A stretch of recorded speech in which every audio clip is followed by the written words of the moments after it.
2028년 당신의 가족에게 어떤 변화가 찾아올까요? 사랑하는 이들에게 남기고 싶은 마지막 선물, 상속. 하지만 새로운 상속 제도가 그 선물을 높여줄 수도 있고 줄여버릴 수도 있다는 사실 알고 계신가요?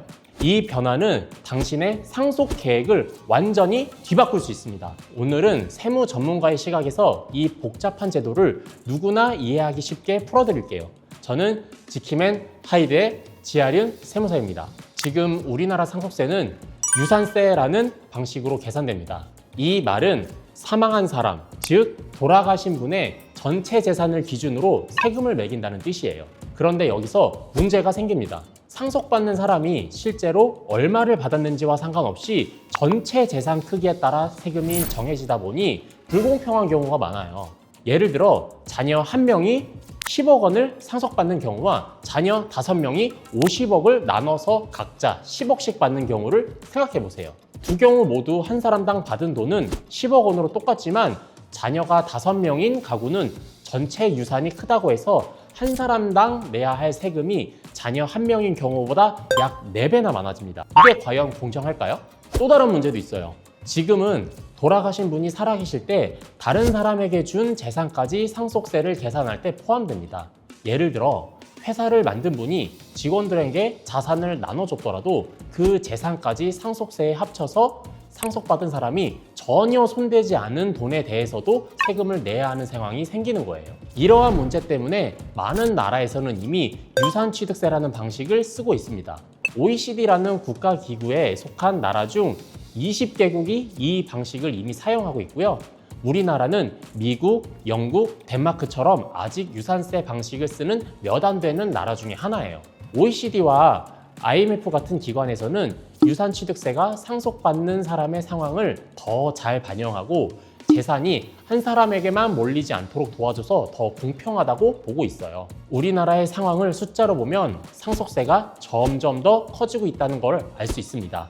2000년에는 전체 세금에서 상속세가 차지하는 비율이 0.5%였는데 2023년도에는 무려 2.5%까지 약 5배 정도 늘어났어요. 상속세를 내는 사람 수도 1,400명에서 2만 명으로 거의 14배 이상 증가했고 상속세를 내는 사람의 비율도 0.6%에서 6.82배로 10배 넘게나 뛰었어요. 기획재정부가 국민과 전문가들에게 물어봤어요. 그 결과 국민의 82%, 전문가의 85%가 상속세 제도를 바꿔야 한다고 했고 그 중에서 71.5%의 국민과 79.4%의 전문가가 유산취득세로 바꾸는 게 좋겠다라고 답했어요. 그럼 유산취득세가 뭔지 자세히 알아볼까요?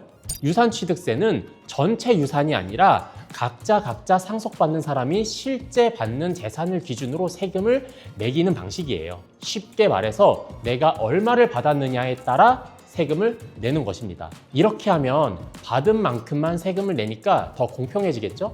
또 지금은 공제라는 세금 감면 혜택을 전체 유산에 대해서 한 번 빼줬지만 앞으로는 각자 받은 재산에서 각자의 공제액을 빼는 식으로 바뀝니다. 구체적으로 어떤 점이 달라지는지 살펴보면 첫째, 세금을 내야 하는 대상이 바뀝니다.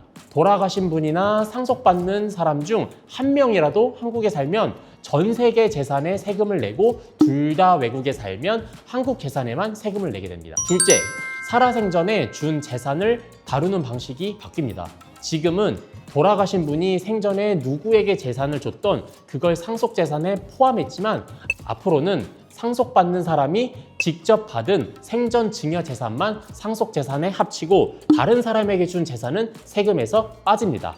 셋째, 공제 제도가 새롭게 변합니다. 지금은 전체 공제를 한꺼번에 적용했지만 앞으로는 부모나 자녀처럼 직계가족은 5억 원, 그 이외의 사람은 2억 원씩 기본 공제를 받게 돼요.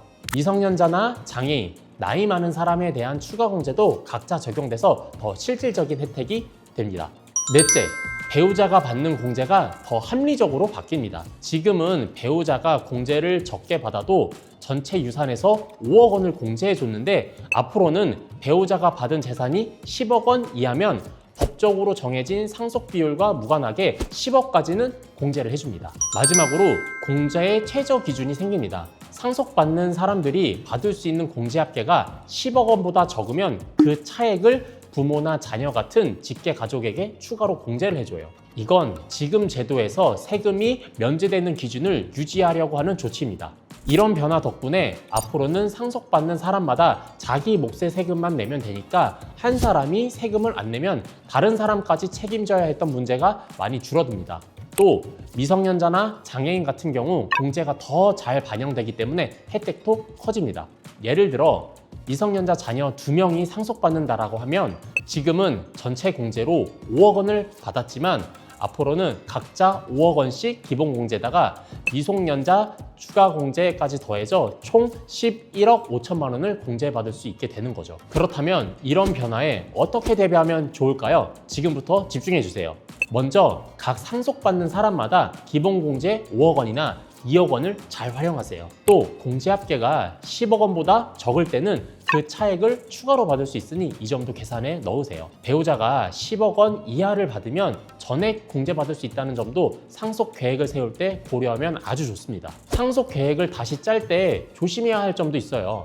첫째, 상속받은 재산을 누가 실제로 받았는지 속이려고 하면 세금을 다시 매길 수 있는 기간이 있는데요. 이게 10년에서 15년으로 늘어납니다. 둘째, 상속 재산이 30억 넘을 때마다 상속 재산 후 5년 안에 가족에게 혹은 가까운 사람에게 재산을 주면 추가적인 세금이 붙을 수가 있습니다. 마지막 셋째, 회사를 통해 재산을 물려줄 경우 그 회사 주인이 상속받는 걸로 간주돼 세금을 낼 수 있으니 주의하세요. 이 제도는 2025년에 국회 법안으로 제출돼서 2028년부터 시작될 예정이에요. 그때까지 상속과 증여의 세금 기준이 맞춰지면서 세무 계획이나 납세 절차까지 바뀔 때니 미리 준비하는 게 가장 중요합니다. 그래서 요즘에 이런 문제로 연락을 주시는 분들이 굉장히 많으세요. 전문가의 도움을 받으면 더 똑똑하고 효율적인 상속 계획을 세울 수 있지 않을까요? 오늘 알아본 유산 취득세로의 전환은 일본, 프랑스 같은 OECD 나라들이 이미 쓰고 있는 방식이에요. 공평성을 높이고 상속받는 사람의 실제 상황을 반영한다는 점에서 긍정적인 변화라고 생각됩니다. 하지만 2028년까지 아직 시간이 좀 남았으니 지금부터 제도 변화를 잘 이해하고 상속 계획을 다시 점검해 보는 게 중요할 것 같습니다.